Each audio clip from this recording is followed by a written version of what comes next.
So it's been a few days since I've made a video, and honestly, I don't know exactly what to talk about. There's been quite a bit in the news from the college scandal and Paul Manafort and the Democrats basically giving up on their investigation, their Russia probe.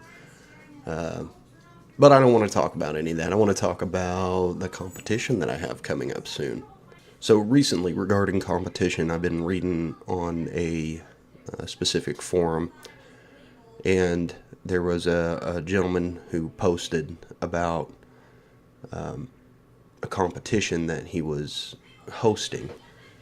And in this competition, he at the end of it, the prize table was the ROs, the range officers.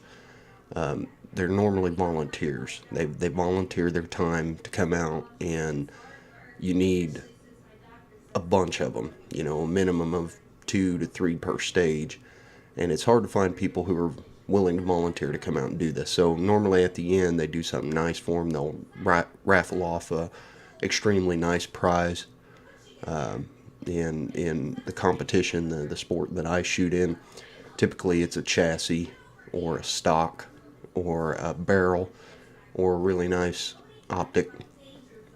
And anyway, he was talking about how he had the ROs come to the prize table. I don't know how many he had do it. I don't know if all the ROs got to go to the prize table or if he drew some of the ROs' names out of a hat.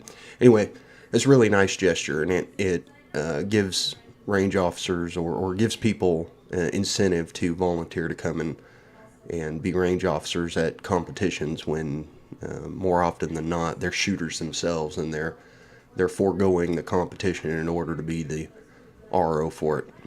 So he gets a letter from a gentleman, and this was a couple years ago, but he gets a letter from a gentleman talking about how the guy loved the match, loved the stages in the match, but was upset that the prize table went to some of the ROs.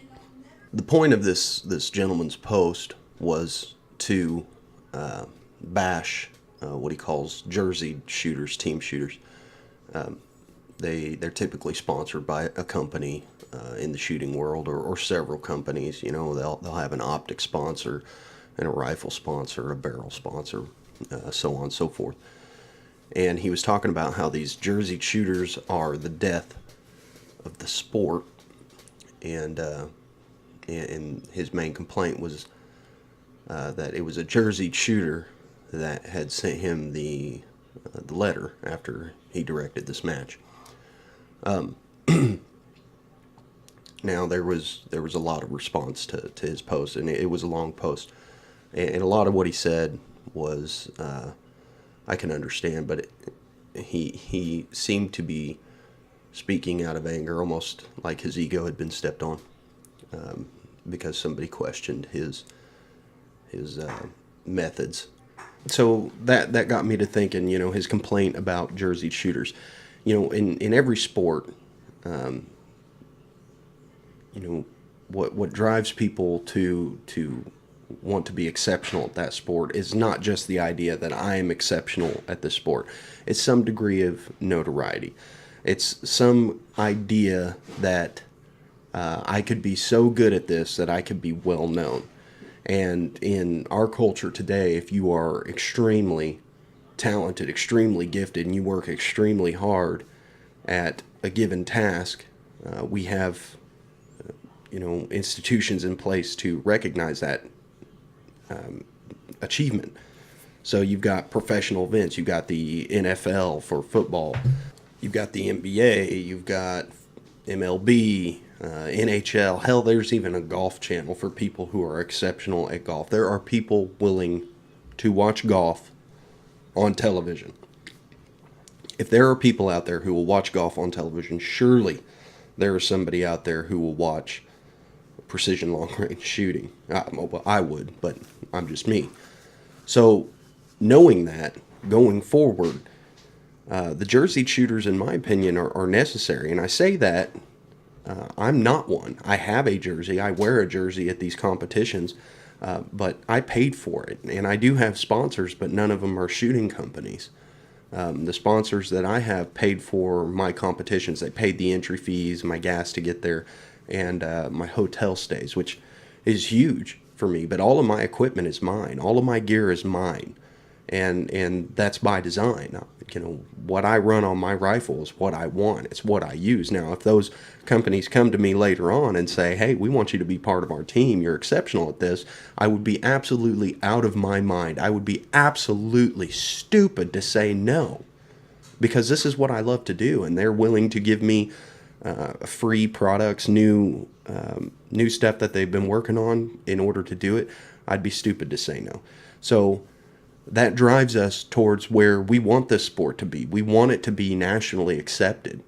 Okay, we want to show people that not only are we good at what we do, but that our culture is safe, that we're not a bunch of booger eating idiots out there shooting guns at nothing just to squeeze a trigger for the sake of it. I say all that to say this: what drives, or 50% of the motivation is not only just being exceptional at this task, but it's the recognition for a job well done. So in the future, if you've hosted a match or are hosting a match, and you've got a shooter, a jerseyed shooter, that later on writes you a email or a message, a hateful message saying, "Hey, really loved your match. I think it was crap that you gave some of the goodies to the ROs." Your problem is not jerseyed shooters. Your problem is that you were given a message from an asshole. Okay, and there is no way to prevent assholes from existing. In every subculture, you're going to have those people who believe they're entitled to something. Because this company sponsored me, I am exceptional. And because I am exceptional, I scored high. And because I scored high, I should have the right to pick whatever I want off the table and subsequently sell it. Unfortunately, they're right. They were exceptional. They scored high. They took a prize off the table and they sold it. The person who wants to get better is going to have to do what they did to get started, because they didn't get exceptional just by picking up a rifle and shouldering it and holding their scope to the eye. They practiced. They got good at what they did. They invested their own time and their own money. So it's not a problem that they're a jerseyed shooter. That's not going to be the downfall of this sport. The downfall of this sport will be when these shooters or these team shooters become unapproachable. Okay, because when you go to one of these matches, if you're a new shooter, and I was not a new shooter, but I was new to these matches, and I didn't know what to expect. And I was squatted. I was put on a team of guys, and I was nervous, not about being on the rifle. That was the only place I was comfortable. I was nervous about being around a bunch of, and the team that I was squatted on were all jersey shooters, and these guys were incredible. Okay, they had gear that I didn't even know existed that's kind of specific to competition, and if a stage required it, I didn't even have to ask. They were giving me pointers and tips. They were helping me try to beat them. So it wasn't that they were jerseyed shooters and because they were on a team they were assholes. These were all good guys. Unfortunately, after your match, whoever wrote this extensive post, you were contacted by an asshole, and they exist everywhere. In fact, if you walk into a room and you can't seem to find the asshole in the room, it's probably you. So that begs the question, what do we do about people that are gear driven, that only show up at these matches to get gear? When I first entered the competition, and the competitions that I compete in are the Precision Rifle Series, the PRS, there's different divisions. There's the open division, the tactical division, and the production division.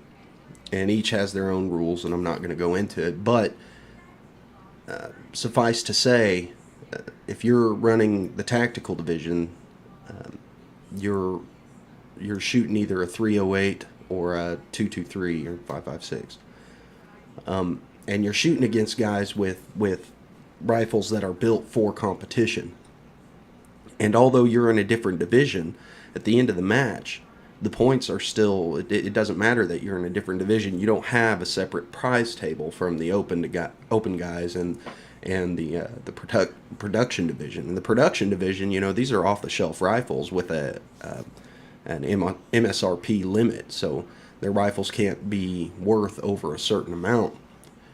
And they're competing against the tactical guys. I could put whatever I wanted on my rifle. I could deck it out with the nicest glass, the nicest stock or chassis, nicest barrel, nicest action. It was the fact that it was a 308 that slotted me in the tactical division. And these guys in the production division that just purchased a rifle off the shelf, they are competing against me. And I'm competing with a 308 against 6.5 Creedmoors and 6.5 by 47 Lapuas and 6mm BR and 6mm Creedmoor, all these super fast rounds that beat up the wind better than mine does.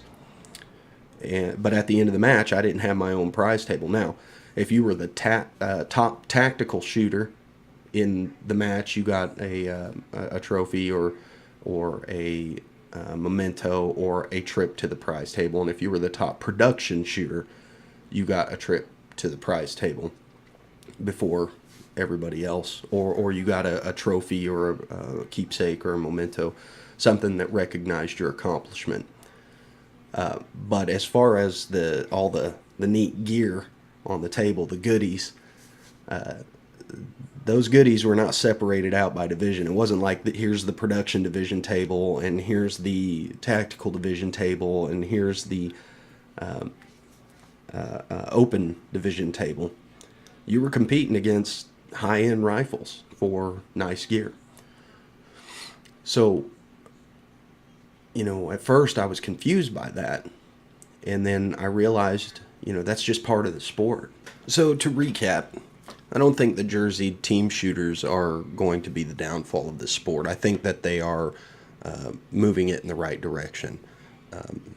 We're progressing. We're spreading this. Eventually, hopefully, it's a nationally recognized sport outside of like the Precision Rifle Series or the National Rifle League. So as far as the gear table, the goodies table, I don't have an answer for that. I've never directed a match, and I can imagine it's a drama and headache that I don't want. I greatly appreciate the guys that do, because it is, we tell them thank you as much as we can, but it's pretty thankless. ROs, I think they should get to go up to the gear table. I think that's part of building up your gear. If you go and RO a match, even if your whole purpose is just to spend 2 days staring through a glass optic at the same targets, calling hits, just so you might get to enter your name into a raffle to get a new scope or a new chassis, or because you get to go to the prize table, I think you should. I think you absolutely should. It incentivizes going to these matches and volunteering to be ROs, which helps the sport continue. The prize tables, can you separate them up into divisions? Maybe. I don't think that's a terrible idea. I haven't thought it all the way through. I don't know if that could become a problem. It could generate like open guys backing down a division or dropping a division to like the tactical division in order to maybe get a better position in a certain division, which I don't know that that's a terrible idea. I mean, it increases the competition within that division. I can see it being a problem for the production division guys because they're just getting started. They bought this rifle off of the shelf and they're going to a match, and all of a sudden you've got this guy who's been shooting for years, has shot in the tactical division, shot in the open division, and now he's backing down divisions just so he can trounce somebody who's brand new to the sport. That's a terrible idea. So I think there could be limitations on that. But, in 2019, in the Precision Rifle Series, they combined the tactical and the open division. It's just one membership that you have to purchase now. So maybe it is going that direction. I don't see a problem with guys in the open division dropping a division to the tactical division. You know, for instance, this year I've bumped up to the open division. And again, it's not to get better prizes off the table so I can hit some more targets. It looks like those 6.5 guys figured something out, and maybe I can tag along with them. So give me your thoughts. Post them in the comments below. Subscribe. Hit the notification bell. Let me know what you're thinking. Come over to specterprecision.com. Become a member. Hopefully we're going to be adding some more products into our shop. You know, it's a bootstrap business. It's me and you know, I've got some help within my family and a couple close buddies, but you know, it's my baby and it's my dream, and right now it's making enough to support itself, but sure wouldn't mind if it started doing better. Thanks for tuning in. See you next time.